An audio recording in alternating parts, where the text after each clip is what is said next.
Le périphérique parisien, 35 km d'asphalte qui forment un anneau autour de la capitale.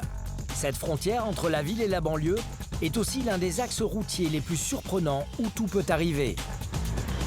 Ça glissait, pardon.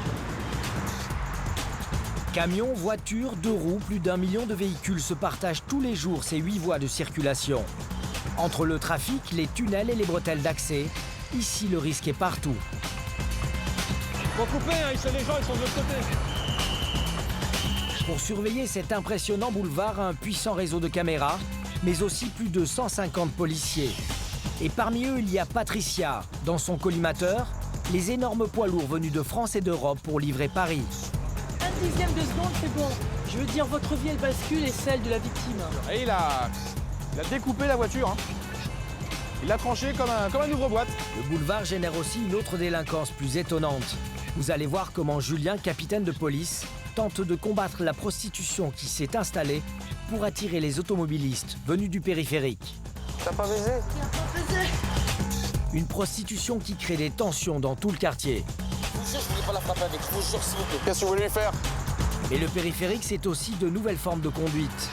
Christophe lutte contre les deux roues qui se faufilent dans les embouteillages et sont de plus en plus victimes d'accidents. On sait très bien qu'en rentrant sur le périph', je dirais pas qu'on est en danger, mais on sait que le danger est juste là.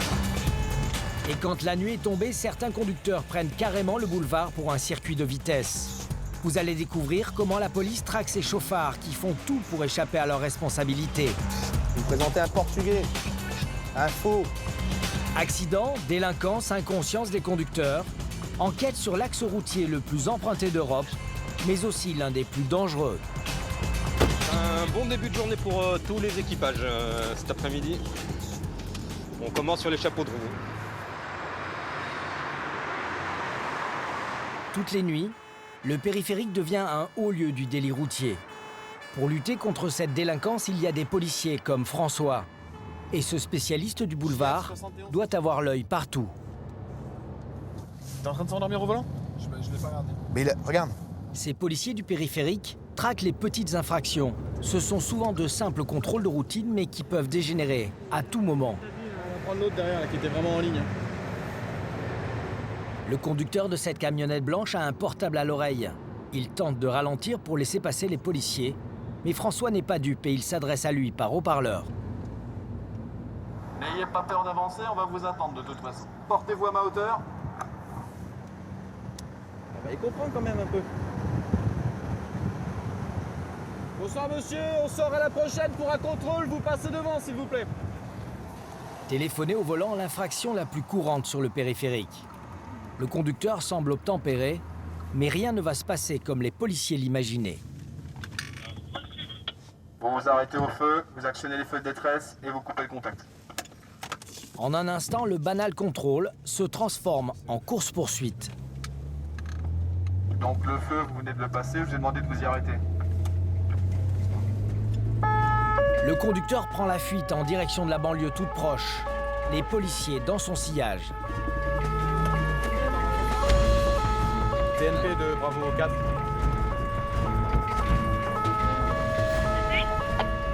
On est face à un refus d'obtempérer. On est sorti à Villette. L'individu a pris direction de la banlieue. Conduit un véhicule de marque Nissan numéro 807. Pour échapper à la police, l'homme n'hésite pas à griller les feux, lancé à plus de 70 km/h dans le centre-ville. Passe à gauche. C'est bon, ça va. Go. À cette vitesse, un accident grave peut arriver à tout moment. Attention. Droite. Les policiers doivent ralentir, le fuyard en profite pour augmenter son avance. Droite. Ici. Il est tout droit. Le chauffard est toujours devant, mais il n'a pas réussi à semer la voiture de François. Alors le policier tente une nouvelle fois de le raisonner. Bon, arrêtez-vous, soyez sérieux, arrêtez-vous. Arrêtez votre moteur. Coupez. Arrêtez-vous, halte, la voiture noire, arrêtez-vous. Dans sa course effrénée, le chauffard manque de peu l'accident avec d'autres voitures. Bon allez, le Nissan, arrêtez-vous, halte, police, halte. Faites pas n'importe quoi, soyez pas idiots, arrêtez-vous! Malgré les injonctions de François, la course-poursuite dure depuis 10 minutes. Mais à l'angle de cette rue, la camionnette est obligée de s'arrêter, bloquée par la circulation. Allez, arrêtez, soyez pas idiots, prenez pas de risques, aggravez pas votre cas. Coupez le moteur! Halte! Les policiers vont interpeller le conducteur, mais vu son comportement, la situation peut être dangereuse. Ils encerclent le véhicule pendant que François maîtrise le fuyard. Qu'est-ce qui t'est passé par la tête? Qu'est-ce qui t'est passé par la tête? Je travaille. Mais je veux bien savoir que tu travailles. Mais tu te rends compte de ce que t'as fait là? Allez, descends le menottes, le mec plus vite. Allez, on descend. Descends, obéis. Ça suffit tes conneries. L'homme est menotté, âgé d'une cinquantaine d'années. Il n'a pas vraiment l'air d'un voyou. J'ai des problèmes, je travaille. Vous avez le permis? Non, j'ai pas de permis, c'est pour ça. On va s'en occuper. Allez, tout le monde en voiture, on part. Si François ne prend pas le temps d'en savoir plus, c'est qu'en quelques secondes, des badauds se regroupent autour des policiers. Pour éviter que la situation ne dégénère, François quitte les lieux au volant de la camionnette du fuyard. TNP de Bravo 4. Bon, annulez le soutien, hein. On a quitté les lieux avec le véhicule et l'interpellé. On avait un regroupement d'une centaine de jeunes, on est en porte de la Pantin. Hein. Mais avant de rejoindre le commissariat, le policier décide de s'arrêter dans un endroit plus calme pour enfin savoir à qui il a affaire. Vous vous rendez compte que dans votre manœuvre, il y avait des piétons, il y avait des cyclistes? Mais je sais, Non mais ça ressemble à quoi ça? Je sais que j'ai fait Vous une vous grosse- arrêtez, vous n'avez pas le permis Je de sais que j'ai conduire. fait une grosse Mais là, connerie. attendez, vous savez ce qui va se passer là? Vous avez un refus d'obtempérer, vous avez une mise en danger délibérée de la vie Essayez d'autrui. de me faire le mieux possible parce que vraiment. Qu'est-ce que vous voulez que je vous fasse de mieux? Je sais pas, je sais pas. Je vous ai dit combien de fois de Je vous sais, arrêter? Je sais. Vous avez une pièce d'identité, monsieur? En se penchant sur lui, François décèle une forte odeur d'alcool. Vous avez consommé de l'alcool, monsieur? Vous avez bu. Essayez de me faire un peu le mieux possible parce que je veux pas aller en prison. Attention votre genou. Bien joué toi. L'homme est alcoolisé, François veut vérifier qu'il n'a pas plus grave à se reprocher. À la radio, il apprend qu'il s'agit d'un récidiviste sans permis, déjà condamné pour une affaire d'alcool. Voilà pourquoi il a pris ces risques insensés. Voilà, pour un problème de permis de conduire, vous avez, pour un problème, j'ai envie de dire, minime de permis de conduire, vous avez des individus qui foncent à tombeau ouvert en agglomération, qui font n'importe quoi comme vous avez pu le voir, et qui mettent la vie de tout le monde en danger. On s'est retrouvé dans une ruelle où, je sais pas, il y avait une centaine de jeunes. Si l'un d'entre eux avait le malheur de traverser, Dieu seul sait comment ça se serait terminé. L'homme est emmené dans le commissariat du 13e arrondissement de Paris, qui traite tous les délits routiers. Pas moins de 4000 affaires par an, la folle cavale du quinquagénaire s'arrête ici. Attention la tête, vous faites pas mal, vous allez par là. Vous n'avez rien oublié? Non, c'est bon. Sans déconner. J'ai peur. Vous pourriez être mon père. Toujours est-il, ça s'appelle malgré tout. Mais avant d'être entendu par un officier de police judiciaire, l'homme doit souffler dans le ballon. Et sans surprise, le test est positif, 2 fois plus que la limite autorisée. Alors 0,59 pour la première mesure. On attend 5 minutes, on va refaire une deuxième mesure. Le chauffard s'est calmé. Pris d'un coup de folie, ce père de famille tente encore une fois d'atténuer ses responsabilités. Non, mais sans déconner. Prenez, vous avez, je sais pas, j'aimerais bien savoir ce qui vous est passé par la tête à ce moment-là, sincèrement. Parce que j'ai pas de permis, j'ai eu peur, j'ai pas de permis, j'avais bu un petit peu, je sais que j'ai bu un petit peu. J'ai dit, bon, j'arrive à me sauver, et puis voilà. Mais bon, voilà.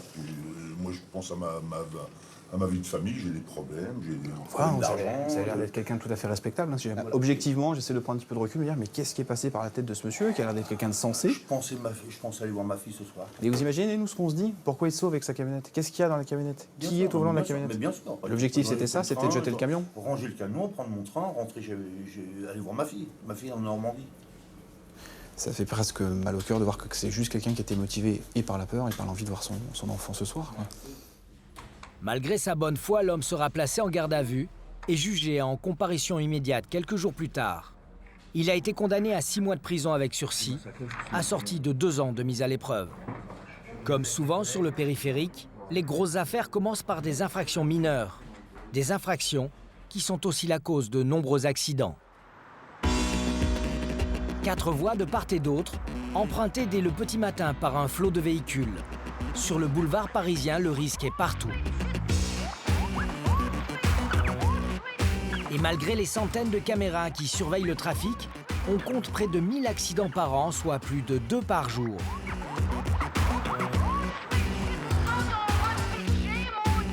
Il est 14 h, Christophe et ses collègues de la compagnie du périphérique de la préfecture de Paris partent en patrouille. Un carambolage vient de se produire. Ils se rendent sur place pour assurer la sécurité. Que les accidents soient graves ou pas, intervenir au milieu de la circulation est toujours dangereux pour ces policiers. Cet univers hostile les oblige à prendre un maximum de précautions. On va aller voir ça. Je pense que ça va pas pour longtemps. La priorité pour Christophe, c'est de permettre aux dépanneurs de travailler sans risque. Alors il ne le lâche pas d'une semelle, prêt à écarter les voitures qui continuent de rouler autour d'eux. On va rester derrière vous. Apparemment, ces personnes ont eu un accrochage. Donc le dépanneur agréé avait été appelé certainement par notre salle de commandement. Elle va prendre en charge les véhicules qui sont endommagés tous les deux. Elle va dégager le périphérique. C'est maintenant que commence pour les policiers l'opération la plus délicate. Attention à vous. Et on repart. Attention. Pour permettre à la dépanneuse de quitter les lieux, ils doivent bloquer la circulation. Vous sortez à Villers, à Chapelle? Vous sortez? Ok. Les policiers seront les derniers à quitter les lieux. Pour se protéger du trafic, Christophe n'a que son gilet jaune. Et on retourne au volant. Et il y a une règle à laquelle aucun policier ne déroge, ne jamais tourner le dos aux voitures. Bon. La plupart des accidents arrivent quand le périphérique est encombré. Alors Christophe doit veiller à ce que la circulation soit la plus fluide possible et le comportement de certains automobilistes ne l'y aide pas. Ce panneau a été utilisé par un conducteur en panne qui changeait sa roue crevée et il l'a laissé sur place. Ouais, c'est bon. Ça, c'était la première fois que je le voyais. Un acte d'incivilité, mais d'autres conducteurs, eux, prennent des risques inconsidérés. Messieurs, bonjour. Alors un constat pour information, si les véhicules sont roulants, ça se fait surtout pas sur le périphérique. Parce que vous voyez, il n'y a pas de bande d'arrêt d'urgence. Donc vous allez reprendre le véhicule, vous allez sortir à Quai d'Ivry. D'accord, vous mettrez dans la rue sur la droite, au bord à droite, et vous finirez là-bas. Vous avez l'impression que les gens n'ont pas conscience de la dangerosité du périphérique? Non, pas du tout. Ils s'arrêtent là pour faire les constats. Pour eux, c'est tout à fait normal. Ils ne se rendent pas compte qu'ils peuvent se faire percuter à l'arrière. Et en dehors de tout danger, il y a aussi la gêne à la circulation. Ils prennent une voie, c'est déjà assez embouteillé comme ça. Donc là, les personnes vont sortir, puis elles vont finir leur constat à la prochaine porte. Et cet après-midi, Christophe n'est pas au bout de ses surprises. Une voiture abandonnée au milieu du trafic sur la voie la plus rapide. Et pas de trace du conducteur. Il a préféré quitter le périphérique à pied plutôt que de payer une dépanneuse. PNP de 646. Le passer au FVV. On va le prendre en charge par Clichy Dépannage qui est sur place. On va faire la fiche d'enlèvement LTA en sortie de périph'. Bon, ça arrive fréquemment, attention à vous. Les gens qui abandonnent leur véhicule. Si c'est une panne d'essence, ils sortent, ils traversent le périph', ils vont voir s'ils peuvent récupérer de l'essence, appeler quelqu'un. Donc faire appel au service de police ou au dépanneur agréé. Ça arrive fréquemment. Donc dans ce cas-là, le véhicule, vu que le conducteur n'est pas sur place, c'est tout simple, il part en fourrière. Tant pis pour la dangerosité pour les autres usagers, tant pis pour la gêne à la circulation. Il ne pose pas de questions. On va sortir à porte de Clichy, d'accord? On se mettra sur la droite et puis on fera tout ça. En cas de panne, seuls les dépanneurs agréés par la police ont le droit d'intervenir. Une opération qui s'élève en moyenne à 117 €. Pour avoir voulu faire des économies, ça va coûter beaucoup plus cher à ce conducteur. Frais de fourrière, amende pour stationnement gênant, presque le double de ce qu'il aurait eu à payer.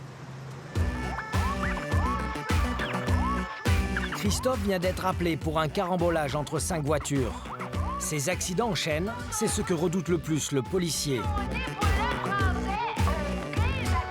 Mais en chemin, la patrouille tombe sur 2 véhicules qui viennent de se percuter sous un tunnel.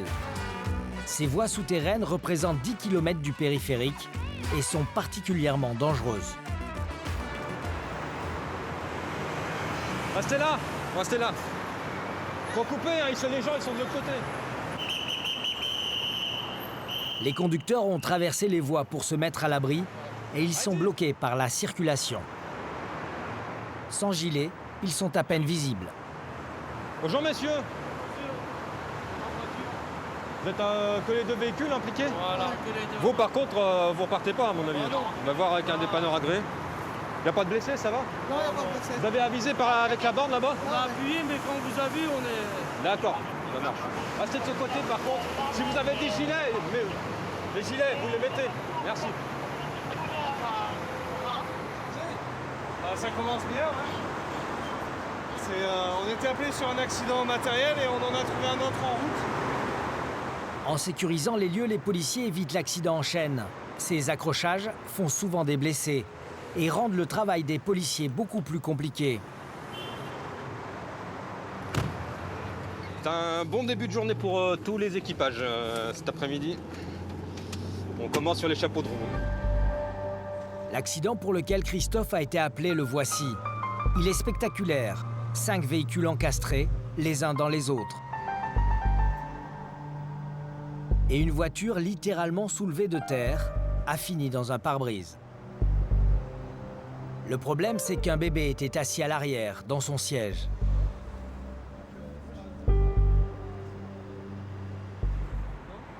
Miraculeusement, les conducteurs semblent hors de danger. C'est le bébé qui a eu moins de chance. Victime du choc, il est ausculté dans le camion des sapeurs-pompiers. Pour Christophe, ce blessé change tout. Policier de la circulation, il se transforme en enquêteur, chargé de trouver le responsable de l'accident. Pour l'instant, la situation, elle s'annonce comment? C'est une bonne question. Pour l'instant, j'attends de voir que les pompiers examinent le bébé. Déjà pour voir si c'est corporel ou matériel, parce que ça peut être la même procédure. Hein. Si c'est un accident corporel, donc c'est nous qui faisons le rapport accident. Si c'est matériel, qu'il n'y a pas de délit, qu'il n'y a pas d'autres éléments extérieurs, ça va être un constat amiable entre les parties en cause. Je suis suspendu en fait au résultat de l'examen du bébé. On va voir s'il est déclaré blessé, s'il est transporté à l'hôpital ou pas. Un bébé toujours entre les mains des pompiers. Mais il est 18h et avec la sortie des bureaux, le trafic gonfle dangereusement. Pour ne pas bloquer le périphérique, Christophe débute son enquête sans attendre. La voiture derrière s'est arrêtée aussi à 5, puis après ça... Ouais, ça a cartonné. Donc du coup il a freiné, j'ai freiné également. Mais par contre les voitures de derrière n'ont pas pu suivre le niveau de freinage. Donc voilà, ça a fini par taper. Et puis c'est pour ça que les voitures se sont empilées. C'est impressionnant, voilà. Ça fait peur. On se sent comment dans ces moments-là? On se dit que ça nous arrivera jamais ce genre de choses, mais au final ça peut arriver à tout le monde quoi. Ça a glissé et bam. L'accident ne semble pas dû à la vitesse. L'automobiliste de tête aurait freiné à cause d'un ralentissement. Les autres n'auraient pu éviter la collision. Les circonstances paraissent claires et les responsabilités sont partagées. Mais Christophe doit s'assurer d'un détail important qui peut tout changer. Tu prends kit stup et dépistage, alco. Là, vous allez faire un dépistage pour tout le monde. Hein. Surtout les conducteurs, un dépistage alcoolémie dans un premier temps. Et quand mes collègues en renfort sont là, je ferai le dépistage de stupéfiants, parce que ça prend un peu de temps. Donc, dans un premier temps, voir l'équipe de conducteurs. S'il vous plaît. Non, là, la bande bleue en fait. Vous sentez la bande bleue, ça va vous faire saliver. Si un des conducteurs est sous l'emprise de l'alcool ou de la drogue, il sera déclaré responsable. Ce qui lui coûtera cher si l'enfant, toujours en observation chez les pompiers, garde des séquelles de l'accident. Sinon, les dépistages négatifs. 1 heure plus tard, les tests ont mis tous les conducteurs hors de cause. C'est maintenant aux assurances de régler les dégâts matériels. On reste là, au niveau de la chaussée. Malgré le côté spectaculaire de la collision, même le bébé est sorti indemne de l'histoire.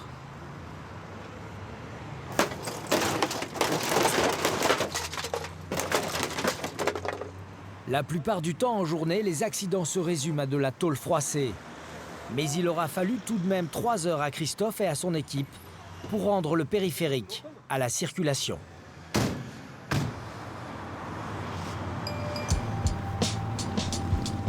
Ce boulevard ne préoccupe pas seulement les policiers de la route. Les 156 bretelles d'accès qui desservent Paris et sa banlieue génèrent elles aussi des situations étonnantes qui donnent du fil à retordre aux forces de l'ordre. Comme ici, dans ce quartier familial en pleine rénovation. Avec la nuit, il prend un tout autre visage. Des prostituées venues d'Europe de l'Est en ont fait leur territoire. C'est court. Ce qui ne plaît pas du tout aux policiers du commissariat du 19e arrondissement.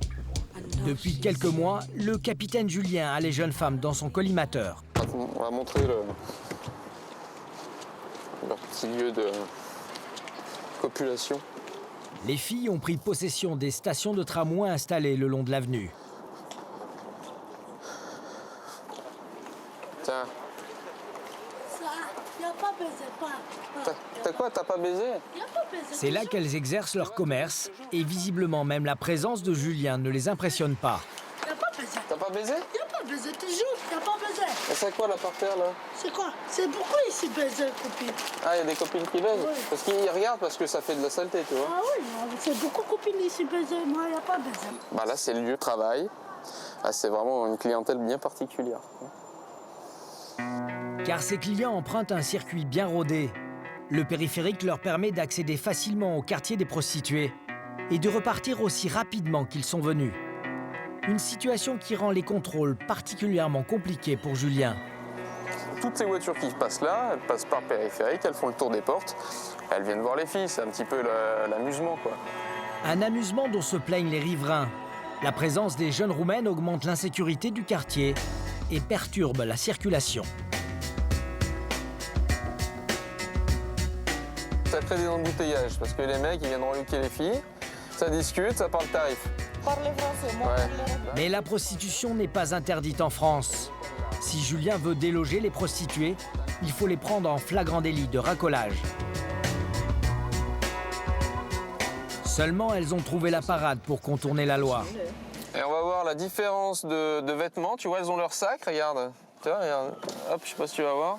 Elles se changent. Ouais, elles se changent parce qu'elles savent qu'il faut pas s'exhiber et qu'il faut pas montrer les parties de son corps comme ça sur la chaussée. Sinon, c'est commissariat. Bah ouais. Faute de pouvoir les embarquer au poste, Julien doit se contenter d'une leçon de morale. C'est bien, faut ranger le matériel. Hein. Il y a des gens qui vivent là quand même, les filles. Hein. Faut pas rester là pour bosser. Il y a des gens qui vivent ici avec les gamins, je vous l'ai déjà dit.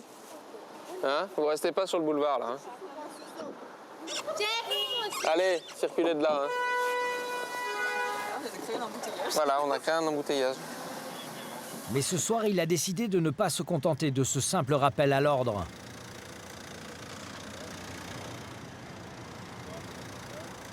Je vais présenter les pièces afférentes à la conduite et à la circulation de votre véhicule, monsieur. Un imposant barrage routier qui va finir ce soir-là par dissuader les clients des Roumaines. Le problème, c'est que les prostituées n'attirent pas seulement les automobilistes, mais aussi des tas de petits voyous. Quelques minutes plus tard, Julien tombe nez à nez avec un jeune homme qui vient d'agresser une prostituée.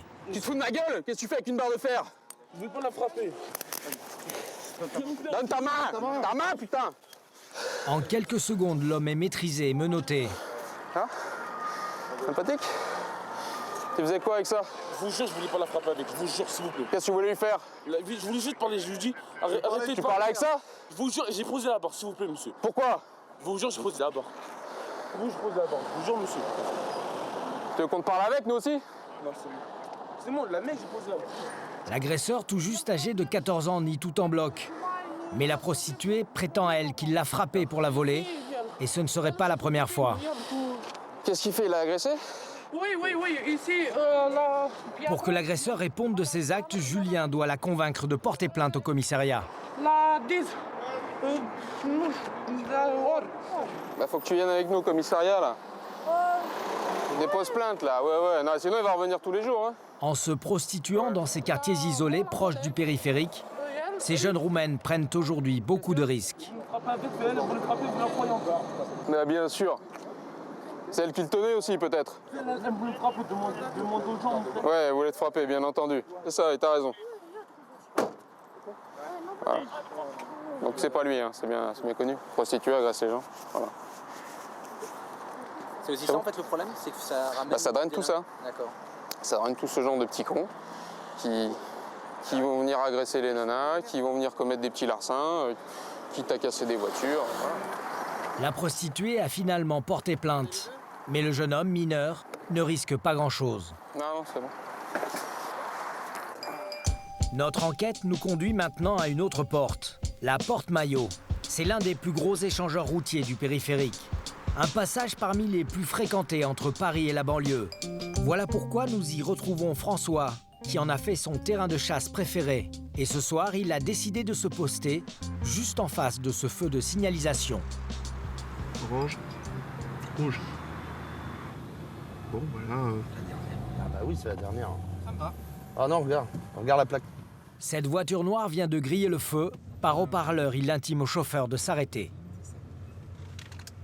On va pas rester là, il y a une sortie de parking, on va gêner. Vous allez vous mettre derrière le bus qui est en feu de détresse là-bas. Vous voyez? Et vous mettre là-bas. Tout commence par un simple contrôle des papiers du véhicule. Mais en ce moment, les délinquants multiplient les combines pour conduire coûte que coûte, avec ou sans permis. Coupez le moteur si c'est pas fait. Présentez la carte grise d'assurance et votre permis de conduire. Par contre, le permis, c'est pas fou, on va prendre ta voiture. Pièce d'identité? Non, même pas. Le conducteur n'a que le contrat de location de sa voiture. Une situation pas très claire que connaît bien François. Ça marche. Descendez.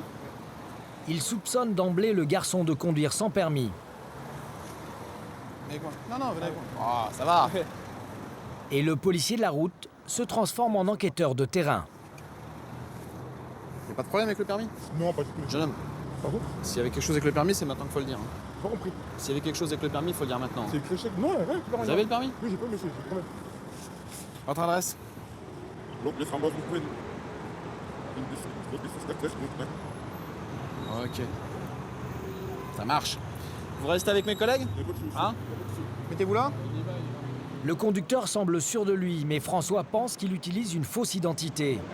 Il va vérifier auprès de sa passagère restée dans la voiture. Madame, je vais vous demander l'identité du conducteur, s'il vous plaît. Pardon? Ouais. Quel âge il a? Vous dites? Je sais pas exactement. Vous savez pas exactement? Non, je connais pas. C'est qui ce monsieur pour vous? C'est un ami à moi. D'accord. Ça marche. Ça sert ces questions en fait. Ça sert à faire gagner du temps à monsieur parce que si on n'arrive pas à établir son identité, il aura le droit à une vérification d'identité qui peut durer jusqu'à 4 heures au commissariat. Et puis on voudrait pas verbaliser quelqu'un et lui retirer des points pour un feu rouge alors qu'on n'est pas sûr d'avoir la bonne personne sous les yeux. Ce serait dommage d'enlever des points à un de ses potes ou à un membre de sa famille. Vous êtes sûr, vous n'avez rien à me dire, monsieur? Pardon? Vous n'avez rien à me dire? Non, rien du tout, monsieur. Certain. C'est vous, Neshi. Excusez-moi, monsieur. Bien sûr, certain, monsieur. Vous avez une gourmette, quelque chose autour des bras? Les poignets, remontez vos manches. D'autres? Autour du cou? Un pendentif? C'est quoi? C'est mon frère, ça. Ah, et comment il s'appelle, votre frère? MC, c'est marqué MC dessus. Ouais, comment il s'appelle? Il s'appelle Chef. Kesh? Ouais. Kesh, qu'il a pas le permis. Oui. Il a pas le permis, Kesh? Ouais. Parce que Kesh, c'est vous. C'est pas moi, Chef. Si, c'est vous. C'est ce que la dame me dit. C'est pas moi, je vous dis. Ah si. C'est pas moi. Et? C'est pas moi. Écoutez, jeune homme, va falloir comprendre une chose. Ouais. Un problème de permis de conduire, c'est pas très grave. Ça peut arriver. Ça devrait pas, mais ça peut arriver. En revanche, un problème de permis de conduire cumulé à une usurpation d'état civil, là vous vous enfoncez. Est-ce que j'ai été très clair? C'est vrai. Ok? Donc on sait tous les deux que Nechide, c'est pas vous. C'est bon, c'est pas vous. On le sait tous les deux. Et là on va aller au commissariat. Les mensonges du jeune homme n'ont pas résisté longtemps à l'enquête de François. Il sera mis en garde à vue quelques heures plus tard. Il risque 2 ans de prison. Attention à votre genou. Histoire d'en avoir le cœur net, le policier tente une dernière intimidation auprès de son ami. Vous m'avez menti. Il s'appelle Kikesh. Oui, monsieur. C'est votre enfant? Alors qu'est-ce qu'on fait là? Et avec votre accord. On va au commissariat avec le petit? Pardon? Alors, comment il s'appelle? Le monsieur? Pardon? C'est mieux, hein? Madame me dit qu'il s'appelle pas du tout Fnash, mais je cache. Ah, encore un petit coup de bluff et on a la vraie identité. Aujourd'hui, près de 3 millions de personnes conduiraient sans permis ou avec des faux papiers. Un demi-million uniquement dans la région parisienne.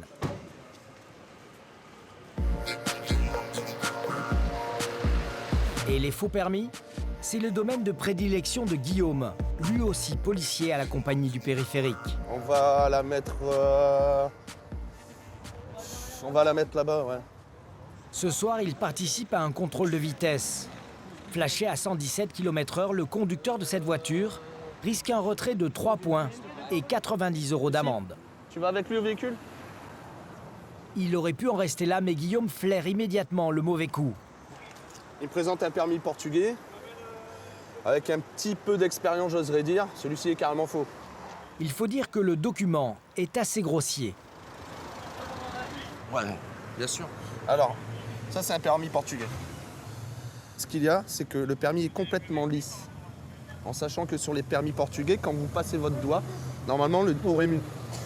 Et vous le ressentez. Et là, il n'a rien du tout. Et ce n'est pas le seul détail qui cloche. La photo doit être en noir et blanc. Celle-ci est en couleur. Donc là, il n'y a pas de doute. Pour moi, il n'y a pas de doute. Et apparemment, d'après ma collègue à la radio, ce monsieur aurait un permis français également. Monsieur, vous avez un permis français? Oui. Et un permis portugais? Ouais, c'est interdit. Non, mais je l'ai pas, tu me parles français. Le jeune homme a tenté d'abuser les policiers. Son faux permis lui sert à éviter de perdre des points. Et cela fait de lui un délinquant. J'ai mon permis ou pas? Mais moi, je m'en fiche que vous ayez le permis français. Vous me présentez un portugais. Un faux. Et vous roulez avec 2 permis. Maintenant, votre permis français, je m'en balance maintenant. Maintenant, ça va se régler devant l'officier, je pense. C'est tout. OK? Vous allez venir avec nous, monsieur? Le conducteur sera emmené plus tard au commissariat. Si là, vous mettez votre ceinture. Ma collègue va rester avec vous un instant. Si ce genre de délit se multiplie, c'est qu'il n'a jamais été aussi facile de se procurer un faux permis étranger. Comme le jeune homme, près de 300 000 personnes en seraient dotées en France. Ça s'achète. Tout s'achète. Tout s'achète. Que ce soit en France, au Portugal, n'importe où, tout s'achète, malheureusement. Voilà. Savoir qu'un permis polonais, en Pologne, vous l'achetez pour 150 €. Le jeune conducteur aurait dû réfléchir à 2 fois avant de dégainer le sien. Au départ, c'était une simple contravention pour excès de vitesse. Désormais, il risque 5 ans de prison et 75 000 € d'amende pour faux et usage de faux. Quelques heures plus tard, nous retrouvons François et son équipage qui ont repris du service. En matière de sécurité sur le périphérique, ce que redoutent le plus les policiers, ce sont les accidents impliquant des poids lourds. Bonsoir monsieur. Tout va bien? Ouais, non, ça va aller, ouais. Qu'est-ce qui s'est passé? Bah, j'étais sur la voie de droite et ce magnifique camion s'est rabattu sur moi. D'accord. Mais quand je dis sur moi, c'est genre j'ai klaxonné, j'ai freiné, il a continué. Ça marche. Bon, bah, on va vous demander de passer de l'autre côté de l'endroit. Ouais, bah oui. Vous avez tous les documents? Cette fois, le chauffeur de la voiture s'en est tiré avec une grosse peur. Conscient du risque qu'il lui a fait courir, le conducteur du camion est lui aussi très choqué. Bonsoir monsieur. Ça va? Non, ça va pas, non. Qu'est-ce qui se passe? Il avait blessé ou pas? Non, ça va.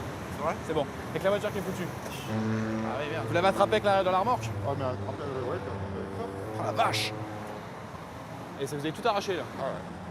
Je viens de prévenir mon patron. Il doit pas être content? Vu leur gabarit et l'étroitesse du boulevard parisien, ce genre d'accrochage peut très vite virer au drame. Ouais, non, vous inquiétez pas, c'est bon. Alors là, ça va, c'est une voiture, mais c'est que de la tôle froissée. Ça aurait pu se terminer avec des blessés, ou plus grave encore. Bon, pour l'instant, c'est que de la tôle, ça va. Et comme à chaque fois, l'accident s'est produit à cause de l'angle mort du camion. Incapable de repérer une petite voiture quand celle-ci roule sur sa droite. Ah ouais. Ah, il a découpé la voiture. Hein. Il l'a tranché comme un ouvre-boîte. Voilà.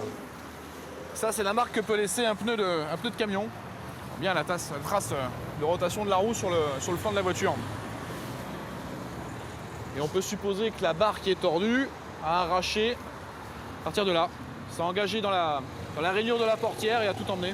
C'est impressionnant. Je me dis une chance qu'il n'y avait pas les enfants. Et ce soir, le périphérique a évité un drame. Ouais, et les sièges enfants, là. Là, par contre, ça aurait pu poser problème. Hein. Les éclats de verre partout. Une chance pour les enfants. Le conducteur a échappé à ce qu'a subi cette petite voiture rouge sur le périphérique il y a 3 ans. Elle a été littéralement broyée. Blessés, ses occupants ont miraculeusement échappé à la mort. C'est pour que ce genre d'accident ne se produise plus que Patricia passe ses journées à chasser les poids lourds inconscients. Brigadier chef depuis 5 ans, cette spécialiste de la sécurité routière est toujours très en colère quand elle surprend un chauffeur routier au téléphone. On va le faire sortir. À la prochaine, on sort, à Vincennes. Là, ce n'est pas un simple véhicule, là. Je veux dire, ce n'est pas un conducteur d'un véhicule particulier avec un véhicule léger. Là, c'est un conducteur de camion qui utilise un téléphone portable. Donc, je veux dire, il y aura encore plus d'incidences s'il y a un accident ou un accrochage. Bonjour, monsieur, police de la route. Éteignez le moteur, s'il vous plaît. Contrôle routier. Je vais vous demander votre permis et tous les papiers du véhicule. Et si Patricia est aussi intransigeante, c'est que les camions roulent la plupart du temps dans la journée, aux heures de pointe. Des moments où ce genre de véhicule devient une menace pour tous. Donc là, monsieur, vous savez pourquoi je vous ai intercepté? Ouais, je sais, mon fils est malade. Vous savez que vous n'avez pas le droit, surtout avec votre gabarit, vous le savez quand même. Vous le savez que le 2 roues, il ne fait pas attention à votre gabarit et à votre porte-à-faux. Ça, vous le savez. Donc, si en plus, vous l'avez appris, ça, si en plus vous êtes au téléphone, vous le savez, 1/10 de seconde, c'est bon. Je veux dire, votre vie, elle bascule et celle de la victime. Cette fois, la jeune femme va faire une fleur au camionneur. Il évite une amende de 135 € et le retrait de 3 points sur son permis. Une indulgence dont elle fait rarement preuve. Quelques instants plus tard, c'est un autre danger en puissance qui attire son attention. Expliquez-moi. Regardez, il y a le poids lourd avec du matériel, on dirait de la fonte ou je sais pas. Le moindre freinage d'urgence, il y a tout l'équipement là qui se retrouve à terre. Hein. Et le véhicule qui est derrière, malheureusement, il ne peut pas en réchapper. Hein. Ouais, on va aller le voir quand même. Hein. Non, il n'est pas arrêté. Bon, on va l'arrêter. Et là, pour l'intercepter, ça va être chaud, là. Et Patricia va découvrir une situation incroyable et un camionneur complètement inconscient. Parce que là, je comprends pas trop, là, pourquoi vous devez pas mettre une bâche de protection, quelque chose, là? Non, c'est une charpente normale. Ah, une charpente normale. Et donc, vous roulez comme ça sur le périph', s'il y a un freinage intempestif... Doucement, on adapte. Ah, voilà, vous adaptez, mais c'est normal de rouler comme ça. Oui, on s'en passerait, mais... Ah, vous vous en passeriez, mais donc vous le faites. Il y a des plateaux de sensible. Ah, normalement, il y a des plateaux prévus, mais il n'y en a plus. Ah non, mais on est bien d'accord. Regardez, ce sont des charpentes métalliques attachées uniquement avec du cordage. Une simple corde pour retenir 15 tonnes d'acier. Mais le conducteur n'a pas l'air de saisir la gravité de la situation. Mais imaginez-vous un freinage d'urgence, ça se passe comment? Hein, ça se passe comment? Ah, on freine pas, d'accord. On est toujours anticipé.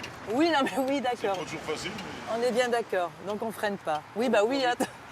C'est soit il y a le chargement qui tombe derrière sur le véhicule, soit on freine pas et on se prend un piéton. Bon. Malgré le danger qu'il représente, il en sera quitte pour une légère amende. 45 € pour défaut d'équipement, à cause de l'absence d'une bâche protectrice sur ses poutres. Mais ces comportements dangereux ne sont pas réservés aux seuls camions.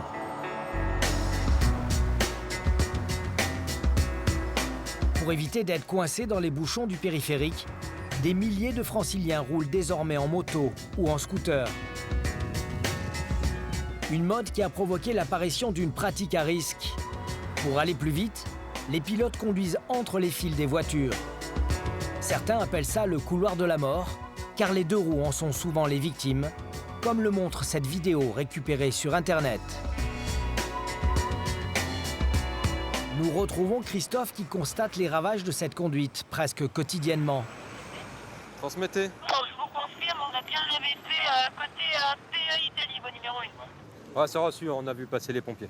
Il vient d'être appelé pour un motard qui a été renversé par une voiture. Bonjour. Les pompiers sont déjà sur place. L'accrochage a eu lieu entre ce scooter, cette moto et cette voiture au loin. Pendant que le motard blessé est évacué sur un fauteuil roulant, Christophe démarre son enquête. Mais il le sait, dans les accidents de remontée de fil, il est très difficile de désigner le responsable.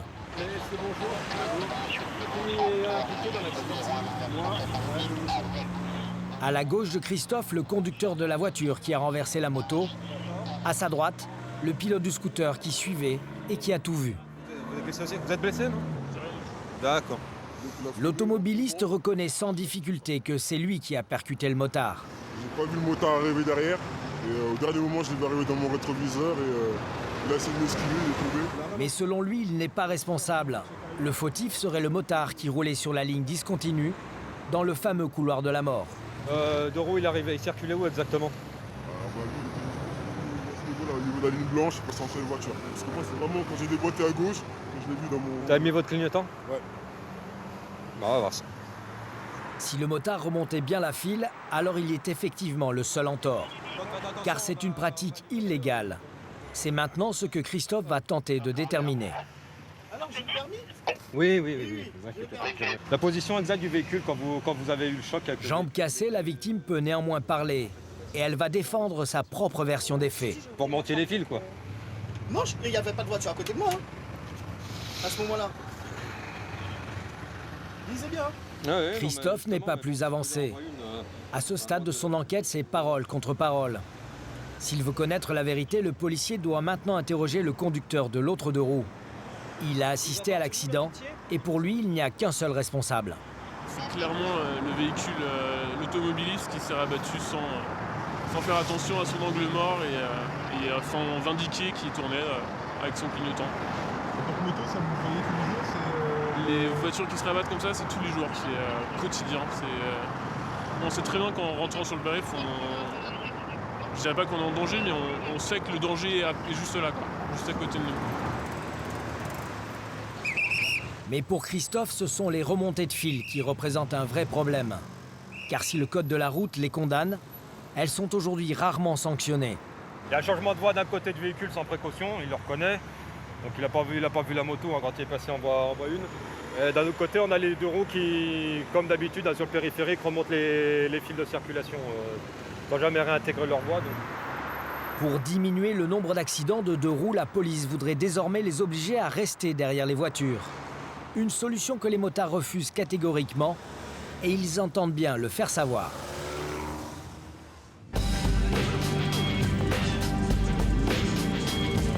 Voilà pourquoi aujourd'hui ils s'apprêtent à prendre d'assaut le fameux boulevard. À leur tête, Jean-Marc, 52 ans, dont 30 ans de périphérique à moto. Il y a exactement 3,5 millions d'usagers de deux roues motorisés en France. Et ça compte.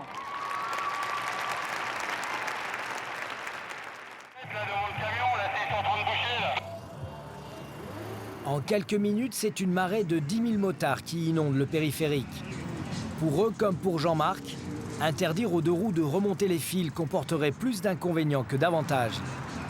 Imaginez que si tous les motards, tous les motards de Paris, tous les deux roues motorisés de Paris roulaient dans la file, vous imaginez le nombre, vous regardez le cortège qu'il y a là. Voilà, si tout ça, ça se met à rouler derrière les voitures, vous imaginez les encombrements, il y aurait 3, 4, 5, 10 fois plus de bouchons. Donc nous, quelque part, on contribue à fluidifier le trafic en circulant entre les fils. Donc, les gens qui n'ont pas compris ça, ce sont des imbéciles. Le bras de fer entre les motards et la brigade du périphérique ne fait donc que commencer. Car l'objectif de la police aujourd'hui, c'est de faire des 35 km de ce boulevard l'axe le plus sûr de la capitale. Quand les automobilistes du jour délaissent le bitume à ceux du soir, le périphérique parisien change de visage. Toutes les nuits, il devient une piste de course pour certains chauffards en mal de sensations fortes. Ok, vous êtes prêts? Dès que vous êtes prêts. Voilà pourquoi Bertrand, le major à la compagnie du périphérique, a décidé d'organiser des contrôles géants et de mettre fin à ces grandes vitesses criminelles. Ok, c'est reçu. Hein. Donc dès que les TM sont en place, début de l'opération. Vous êtes bien, il fait agréable, hein, on est à l'abri. Tout pour faire une belle soirée. Alors, on va faire une belle soirée ou une belle matinée. Hein. Une quarantaine de policiers a été mobilisés pour accueillir les chauffards et les verbaliser. À 1 kilomètre de là, sur un pont surplombant le périphérique, 2 hommes cachés dans une camionnette banalisée effectuent les contrôles, radar à la main. Et cette nuit, ils ne vont pas chômer. 133. Tu en vois une au fond là? Ouais, celui-là là. Nous avons une Golf Noir, Golf phase 5, 133 voie 1. Le boulevard a beau être limité à 80 km/h, les automobilistes se croient sur une autoroute. Mais dès que les fous de vitesse sont repérés, des motards cachés sur la bretelle du périphérique les prennent en chasse. Une fois interceptés, les chauffards rejoignent Bertrand et son comité d'accueil. Allez, vous le prenez, vous le garez bien là. Et lui là-bas, il se gare bien. Un dispositif très efficace. Là, on est en place depuis 5-6 minutes, quoi, hein, réellement, quoi. Hein. Vous voyez Monsieur. Ce motard vient lui aussi de tomber dans les filets de Bertrand. 127. 127, c'est près de 50 km/h de plus que la limite. Mais si les policiers parviennent à arrêter les bolides, vous allez voir qu'ils ont plus de difficultés à déjouer les russes des chauffards pour éviter la suspension du permis. Donc en fait, vous avez été pris, monsieur, sur le périphérique à 127 km/h. Je veux bien voir honnêtement, je veux bien voir la photo parce que... C'est pas une photo, hein, c'est un radar, c'est des collègues qui sont jumelles. Et ils m'ont reconnu moi, il y a une photo qui prouve que c'est moi. Bah, c'est pas une question de photo. Donc je vous explique 127 km/h, c'est une rétention du permis de conduire sur place. Je sais bien. Comme je roule jamais à 127 km/h, je suis un peu surpris que ce soit moi. L'homme n'échappera pas à la suspension immédiate de son permis. Sa moto sera immobilisée. Il va devoir rentrer chez lui à pied. C'est classique, hein, il y en a beaucoup qui nient en fait être à une vitesse excessive. Après, ils essayent de faire le maximum pour qu'on leur retire le permis. C'est une stratégie payante? Non, parce que de toute façon, le permis est retiré, il n'y a pas d'erreur. Le piège à chauffard est rodé. Et bien que les policiers aient fixé la limite à 30 km/h au-dessus de la vitesse autorisée, la zone de contrôle se transforme rapidement en parking. Ah oui, on fait un petit parking, ouais. Il va se remplir dans la soirée. Là, aujourd'hui, on cible vraiment, en fait, les gens qui roulent à de très grosses vitesses, en fait. Hein. Il est près d'1h du matin, l'heure de fermeture des bars et des restaurants. Les policiers vont avoir affaire à des chauffards qui vont cumuler les délits. 043, monsieur. Je vais partir avec monsieur au poste. Pour ce motard contrôlé à la jumelle à 131 km/h, la suspension de son permis n'est que le début de ses ennuis. Bon, alors, mauvaise nouvelle pour vous? Ouais, je sais, il m'a dit 130. 131, 80. Ouais, c'est fait. Faut savoir que le permis, je vais le garder. Ouais. C'est une rétention judiciaire. Vous me suivez? Comme les autres conducteurs à cette heure, les policiers le font souffler dans le ballon. Allez-y, souffle long et continue, comme un ballon, encore, allez-y. Ah, c'est bon, regardez monsieur. Ça veut dire quoi? Positif. Voilà. P de positif. Donc Donc on va vous là, faire on va passer passer à la machine. les kilomètres. On va savoir si c'est contravention vu, là. délictuelle. Je suis dans la merde. Sortez table, là? Comment? Oui. Sortez table. L'homme a compris qu'il n'échappera pas à la sanction. Alors il va tenter une ultime astuce, faire semblant de souffler pour fausser les résultats. Ce qu'il ne sait pas, c'est que sa stratégie peut lui coûter très cher. C'est sa dernière chance. Pas souffler, monsieur. Alors, je vous explique ce qui se passe. Non, mais soit vous faites bien les choses, calmement, sinon c'est simple, vous passez la nuit en garde à vue. Et on considère, la loi considère que vous êtes positif au délictuel. Vous voyez, hein, voilà, écoutez, on est dans l'heure fatidique, il est 0h30, donc les vitesses commencent à être élevées, et puis là on a déjà 3 alcoolémies sur les bras. Le motard finit par souffler correctement. Et les policiers comprennent pourquoi il voulait échapper à tout prix à l'alcotest. 0,74. Ah non, c'est pas pareil. Là, on est vraiment délictuel. Je vous emmènerai. Son taux d'alcool est 3 fois supérieur à la limite légale. Pour lui, c'est la garde à vue. Il risque 2 ans de prison et 4 500 € d'amende. Malgré les sanctions toujours plus sévères, ils sont de plus en plus nombreux à jouer au chat à la souris avec la compagnie du périphérique. Donc là, vous avez la McNight, elle est à 160 km/h. Certains profitent même de la nuit pour se lancer de véritables défis. Ce conducteur de scooter ultra rapide vient d'être contrôlé à 182 km/h, l'une des plus grosses vitesses jamais enregistrées par la police du périphérique. Le périphérique est limité à 80, vous avez été pris à 182 porte d'Aubervilliers. 182 km/h, donc monsieur, vous allez faire l'objet d'une petite rétention du permis de conduire, tout simplement.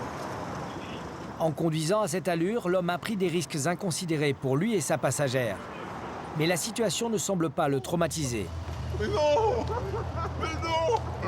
Mais faut arrêter! Mais c'est pas possible! Pourquoi? Donc monsieur, je vais demander de patienter, on va procéder au procès verbal. Je peux parler? On est des lapins.